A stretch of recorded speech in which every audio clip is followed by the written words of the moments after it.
the opportunity to extract the value of the customer and turn them from haters into loyal advocates of your brand is undervalued. So to be able to get a piece of feedback, which is not just like a feedback about the current state of the product, but something which can be improved or something which can be changed, is probably the most important thing your customer service can do. You're listening to 15-Minute Mastery, a show that empowers you with insights from leading iGaming experts to enhance your personal or business performance. The show is brought to you by the AI-powered data analytics platform Blask and supported by tech-driven affiliate and media company Already Media, Lala Stars, the leading casino partnership program, and Next.io, the world's iGaming community. Hello and welcome back to 15-Minute Mastery. Today with Dmitry, we're going to explore the connection between marketing and support teams and how to maximize this relationship for the benefit of the business. Welcome back, Dima. Hey, John. Okay, so how can marketing and customer service teams coordinate so support agents are fully prepared for new promotions and campaigns, and it ensures a seamless player experience at the same time? Yeah, that's a great question, John. And I think this whole topic is very undervalued and not taken serious enough. So I hope that we'll be able to change it and put it back on the iGaming map. So I think there's always historically been a huge gap of understanding of what's going on in the business and especially the marketing with the customer service team. The moment a player reaches out there with a question, it's a world of pain, right? So people in customer service, they have no idea about the campaigns most often. They have no idea about the changes of the payment methods, the changes in the products. So I think the way how it should be done is something which iGaming has never done properly before yet. So I think obviously the whole team leader approach with the heads of departments in marketing, CRM, VIP, whatever, should be in touch with the customer service team leaders as well. And every day, every planning of the customer service team should be started with the full overview of new bonus campaigns, of the full overview of their new activities, new games released, new markets, new special promos, new social media, crazy things going on, etc. So I think that customer service is probably the most important part of the iGaming organization, which touches the customer daily. And at the same time, it's not only representing the brand with all of its values, with all of its brand attributes, but at the same time, being able to change the momentum of emotions of a single customer in the moment of time, whether it's unsuccessful deposit, whether it's unsuccessful game session, whether it's like issues with the product, like anything. So I think this is where the whole process of cooperation between any department in iGaming, but most importantly, marketing and the customer service should be aligned. I think if you're talking about the framework itself, I don't want to recommend anything, but if I would have done it, this would have been like a very simple Notion board where, the key marketing campaigns are visible to anyone in the customer service department, where you have like a full calendar and you have a full list of promotions, where you have evergreen promotions, where you have special seasonal promotions, for example, like daily promotions, etc. So I think if you know like the format of a content plan, this could be it. So then the customer service team, they always have a tool which is available for them to go and just check what's going on right now. Mm-hmm. That's a great answer, Dima. So what other ways are there to develop the training that customer service teams receive so that they can reinforce the brand's messaging, values, and tone of voice? These are often things that are overlooked. It's a great question, especially when most of the iGaming companies are outsourcing their customer service to a third party located somewhere in Philippines, India, or any other like country where the manpower is cheap. And the same person is replying to 25 different brands' customer service inquiries. This is where your brand is becoming generic as hell, and there is no distinctive difference between replies and tone of voice and the brand message. What I really like about stake.com, and I think I previously mentioned this in one of the episodes, is that they are your best friends. If you go to the customer service and you speak with these guys, the look and feel of the customer service, the narrative, the tone of voice and everything, it feels like you're talking with your best friend. So this is how it should be done, right?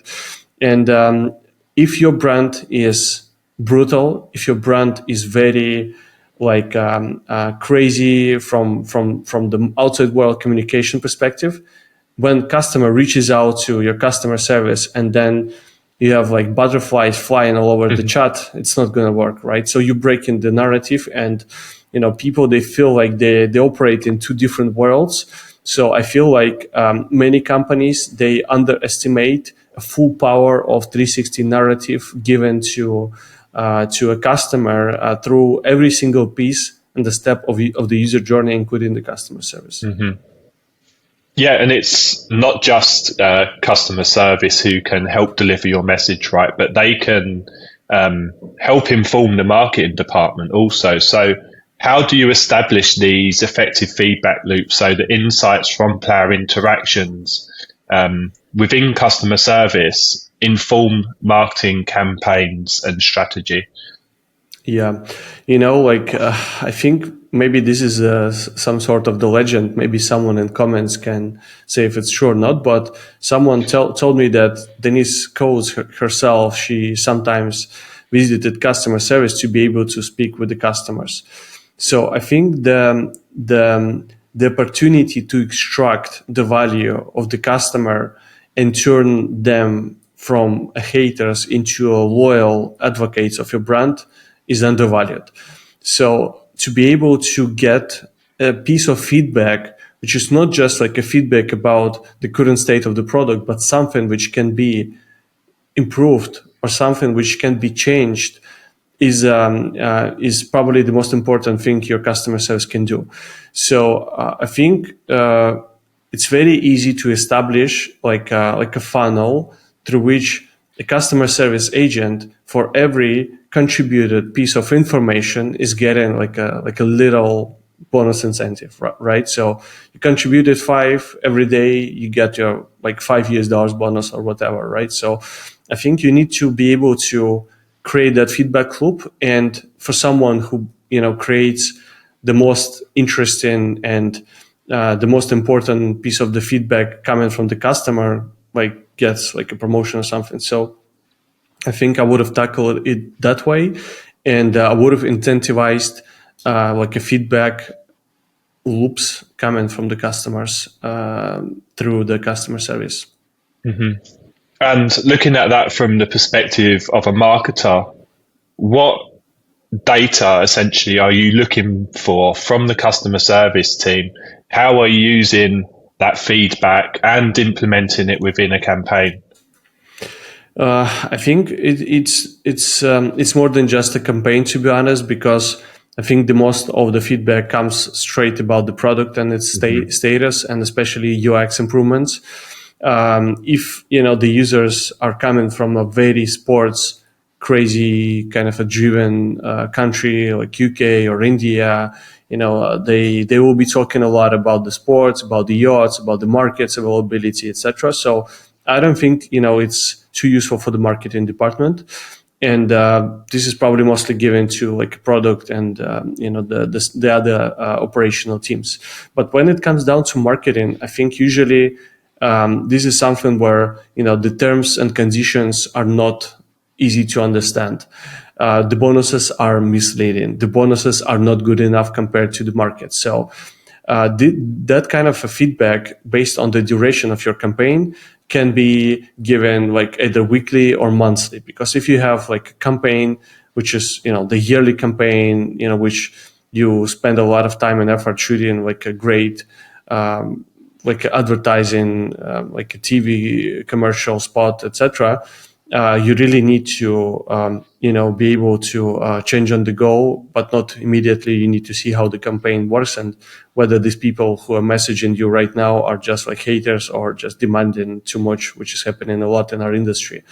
So when it comes down to like quick campaigns, I think that daily, but most importantly, very initial feedback is crucial, especially if you have high volumes of the customers with very large monthly or daily active amounts of the users.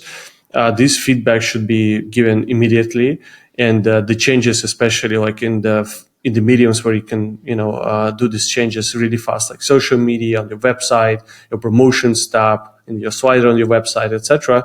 They should be given really fast. And one of the coolest things I saw recently, it's not coming from the iGaming, but I saw some of the newest, I think it was Intercom, some of the newest tools allowing you to actually implement like a little Q&As, blocks inside of your chat on the website. So it means that sometimes the user can find more information about the bonus, which he hated initially, right? So, this could be about the wager requirements. This could be about the time of promotion, some certain little bonus tips and tricks, etc. So this could be all embedded into FAQ, and then it's easy for the user to find it himself. Mm-hmm. So once you've put all of this together, you've done the work to improve the communication and the feedback loops between the two departments. How do you measure that this is working successfully for both the customer service and marketing departments, specifically when you're looking at brand reputation and player retention? Yeah, I mean, the number one thing you should be looking at is the amount of queries coming in, about, the bonuses, about the promotions. When it's less, means that they're more easy to digest and easy to implement. So it's a good job to both marketing and customer service teams. The second thing I would look at is the comments on social media. They're usually the most toxic ones. If there is less, you guys are doing a great job as well. And probably one of the things I look a lot at myself, and this is probably one of the most unique piece of advice I've ever given to anyone in this series: go and read Trustpilot. Try to understand what the customers of your competitors are saying about it. What kind of hate they have? Like, is this payments? Is this product? Is this the odds? Like, what they don't like and what they cheer for. So this will give you like a full understanding of what your product might be doing wrong or what should be improved. So I think these are the three little things I would have been looking at to understand how my marketing department and the customer service are performing and whether they're helping a lot each other more. Mm-hmm. That's a great answer, and I particularly love your point about looking on Trustpilot and other reviews. So that's a wrap for today's episode, Dima. Thanks a lot for sharing your insights. This is a really great topic, and I hope the audience enjoyed it. Awesome. Thanks a lot, John.